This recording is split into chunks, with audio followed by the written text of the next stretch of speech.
Hindi na kailangan maganda. Oo. Basta lagyan na lang ng yero. Oo, dyan yung mga yero. Mayroon pang yero doon na mausay. Ba't ayaw mo ng magandang bahay? Ayoko. Bakit? Mamamatay ka, wala ka namang pag-iiwanan. Ah, Ganun lang yun. Kaya, mahaba pa naman buhay mo, Lola, o mga... hindi natin masasabi ang buhay natin na hindi natin hawak. Mga damit nga, gusto ko ng dispatcherin. Eh. Bakit? Wala akong maiwanan talaga na. Wala na akong ano.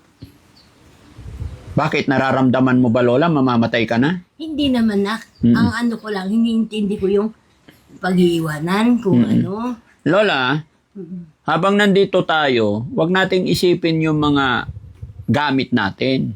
Habang tayo nabubuhay, intindihin natin paano tayo magiging ligtas, paano tayo magiging komportable sa tinutulugan, hinihigaan. Kaya nga. Wag po nating intindihin yung mga material na bagay kung kanino natin ipapamana o kanino natin iwan.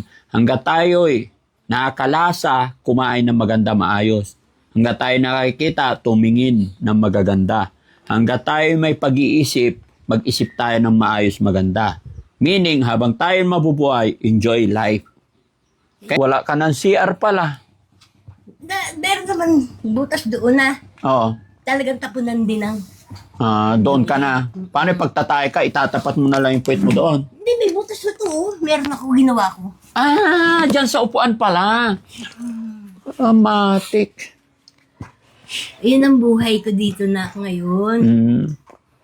Si JB, kamusta? Okay na doon po sa bahay. Namimiss ko na rin siya. Namimiss mo na rin siya. Kumusta ang TV mo po? Ayos din. Tinuruan ako nila ano. Eto. So ilang channel na? Yung lahat na binigay mo, di ba? Pipindot-pindot. So ilan na channel? Steady lang naman ako, dalawa eh. Dalawa. So okay na? Happy ka na? Happy na ako, nak. Okay, very good. Masaya na ako. Kaya lang, problema, may pumuntang barangay doon sa amin. Ako ang sinisisi. Bakit? Napupuyat daw yung mga kapitbahay sa'yo. Maingay daw yung TV mo. Alauna ng... Totoo yan, nak. Ha? Kasi alas 8 pa lang, alas 7. Tutog na ako. Bakit may nagre-reklamo sa akin Sino to? nagre-reklamo? Sabihin mo sa akin. Dadalhin ko dito pag bumalik sila. Oo, sige. Harapin ko sila. Harapin mo sila. Oo. Ewan ko ba sa mga yan? Susumbong na hindi totoo, ano? Oo. Yung sila magsusumbong na hindi totoo, Pag naharap mo sila, ang gagawin mo sa kanila? upakan ko. Uupakan mo. Tubig ko, ulan. Tubig ulan. Oo. Yung ginagamit mo po. Pero sana ang CR mo, Lola. Ay, hindi doon, si Ardo. Sana ang CR nyo po. Huwag mo na tanongin kung saan ang CR ko. Bakit? Hindi, ay. Wala, di ba ng CR ko? Giba na. Paano ka nagsi-CR? Pwede ba? Ha? Pwede ba? Pwede makita? Oo. Yung CR ni Lola? Oo. Saan? Ayan. Tinatakpang ko. Ay, paano ka mag-CR dyan? Lola, huwag ka na maingay. Kawawa ka naman dito. Ayan na. Halika na, nak. Dito ka na. Hindi, tinitingnan ko lang kasi gusto kong malaman sitwasyon kalagayan mo or ano nangyayari sa buhay mo dito pag umuulan. Ganito ako. Ay, palit tayo ng upuan. Sige, dito ka, Lola. Sige, dyan ka, Lola. Dito ako. Ayan. Kung anitod ko na. Gusto kong malaman kasi mga kababayan, anong sitwasyon kalagayan ni Lola pag umuulan. Ano nga ba meron dito pag umuulan? Ay, ganyan ang tsura. Nababasa. Nababasa ang matanda. Kaya Kawawa. naglagay ako ng tolda. Ha? Kaya naglagay ako tolda sa kama. Kaya pasikip ng pasikip, tapos payuko ka ng payuko. Muna. Girak na talaga tong bahay ni Lola Chedeng. Ang tanong, paano kaya siya dyan pag umuulan? No? Pero malaki to mga kababayan. Kasi ito ba yung lupa yata nilang mag-asawa? Sana nandito siya. Tapo! Lola! Wala yatang tao. Lola Chedeng? Nandiyan ka? Yan. Yan. Tao po. Andyan po ba si Lola Chedeng?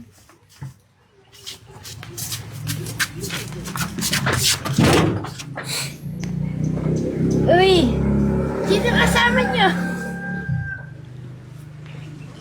Ay, nak. Oh, kumusta po?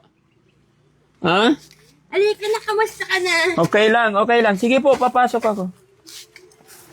Wala, umuulan kasi kanina umaga kaya pinasyalan kita. Tingnan mo yung tsura ko dito na. Ano itsura? Ayan na yung tsura ko. Ay, bukas yung TV ah. Oo, nanonood ako. Ha? Nanonood. Nanonood ka? Sige, patayin muna natin, Lola. Oo. Tapos yung basura ko. At saka yung... Ang laki-laki nitong bahay mo, Lola eh. Ang laki-laki. Pero sumisikip na, no? Ang daming ano. Pwede pumasok? Kumain na kayo? Opo. Tapos ano? Ay, kumakain ka po? Hindi, aso ko. Si Pusa. Si Pusa.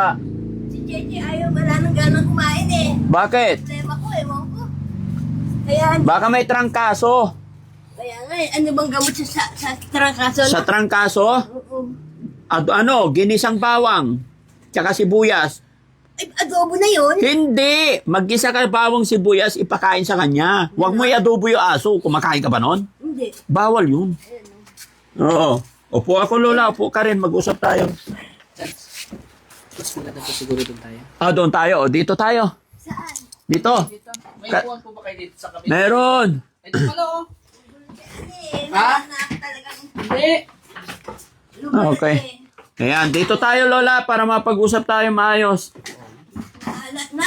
Ha? Hindi ko na kaya trabaho eh. Okay lang, okay lang. Hindi ko tumutulo lahat ng ligo. Okay lang. Gusto ka na. Okay lang ako, Lola. Nasa ospital ka raw, sabi ni Ma. Nakaraan linggo. O kaya nga, 3 araw. o kaya nga, video kami eh. Oo. Oo, hindi nasa. Okay lang to, bro. Ha? Baka ba't Bakit? Bibigay? malambot na siya?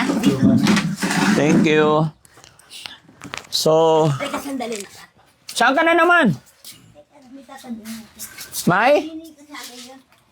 Ay, hindi dito pala to. Talaga si Lola, oh. Halika na rito. Hindi ka na. Huwag kang mag-alala, walang mawala dyan, Lola. Hindi, si ano, yung mama, sino ba yun? Si ano ba yun? Yung kalbo. Si Rizky. Rescue. Kuya Rizky, tsaka si Kuya Jesse. Oo. May mga itatanong lang ako mahahalagang bagay. Oo, nak. Eto, sino nakatira dito dati? Bakit ang laki-laki? Ang biyanang ko. Sila ang may-ari nito. Sila ang may-hari nito. Tapos, marami istorya, nak. Oo. Ngayon, basta ang sinabi ng mister ko, bago siya mamatay, huwag na huwag kang aalis dito. Dito huwag daw ako aalis. Oo. Kung mamamatay ka, diyan mo lang maiwanan yung bahay. Mm. Kasi may mga, alam mo naman, di ba, yung mana-mana. Mm. Siguro yun, kasi malihim ang mister ko eh. Ang problema, itong bahay mo, sira-sira na po. Kaya nga, ay naki. So, Nay, ay Lola, nakita ko kayo sitwasyon mo dito. Malaki tong bahay, pero girak-girak na. Gusto mo, Lola, paano ba? Hindi ko rin alam kasi. Ganito lang ang sinasabi ko sa'yo. Ibaba lang yung mga kahoy na. Tapos, yung mga may anay na, tapos yung hindi, yung walang anay, siya mong gawin pamakuan ng mga yero. Salpak lang na isalpak, hindi na kailangan ng maganda. Okay? So, wag natin isipin yung paano pag namatay na ako. Hindi. Pag namatay na po tayo, si God na po ang bahala sa atin. Di ba? Kaya iniisip ko, paano kita gawan ng magandang bahay? Ayaw mo po? Anong gusto mo po? Ganyan lang. Kasi naawa ako sa'yo na ganito umuulan. Hindi, basta yun lang sinabi ko sa'yo. Ilagay lang yung salpak lang yung mga yero. Pero ipapatong ko na lang, hindi nagagawa na ulo. Anong ulo? Kasi- Ipantay dyan, no? Saan? Tara, doon tayo sa labas. Yung yero na Tignan natin, Lola, maganda. Yung yero lang na kusina. Ito, yero. Ito. Ito, yero, yan. Ito. Oo, Sira na lahat yung taas, Lola. hindi, ito, mahusay yan, no? Anong mahusay dyan? Walang tulo yan, ha? Itong taas. Oo, dyan may papantay yung yero. Pusang gala. Malalaglag pa yung karpintero ko dyan, Lola. Inanay na lahat sa taas. Oh. Puro anay na po sa taas, Lola. Risky, akit nga sa taas kung hindi ka malalaglag. Sabi ni Lola, maayos pa daw eh. Yung sa iba, yung sa iba. Pero yung mga ganyan hindi na. Oo. Hindi, Lola. Yung sabihin mong yung iba ayos pa, pero yung dulo, pinagpatungan, pinagdikitan yan, sira na yan. Ayan. Oo. Kaya kung ayaw magpagawa, ipapatong ang yero dito para walang tulo. Kaya ngayon na gusto ko mangyari. Ipatong na lang dito, hindi na doon. Oo. Salpakin na yun. Paano kaya gagawin to, hindi ko alam. Pero siguro kausapin ng karpintero mga kababayan. Kasi hindi ko rin alam. Kasi pangit din naman, pag ipatong-patong ko lang yung yero dyan, sasabihin na naman nila, bara-bara. Hindi ako na nagsabi. Ikaw nagsabi. Oo wala sila pakialam. Mga ilang yero kailangan mo dyan, Lola? Meron na akong yerong 4. No. Yung binigay sa akin, tsaka may yung sa may agdanan, ayun mausay. Tignan ko nga. Tara dito sa labas para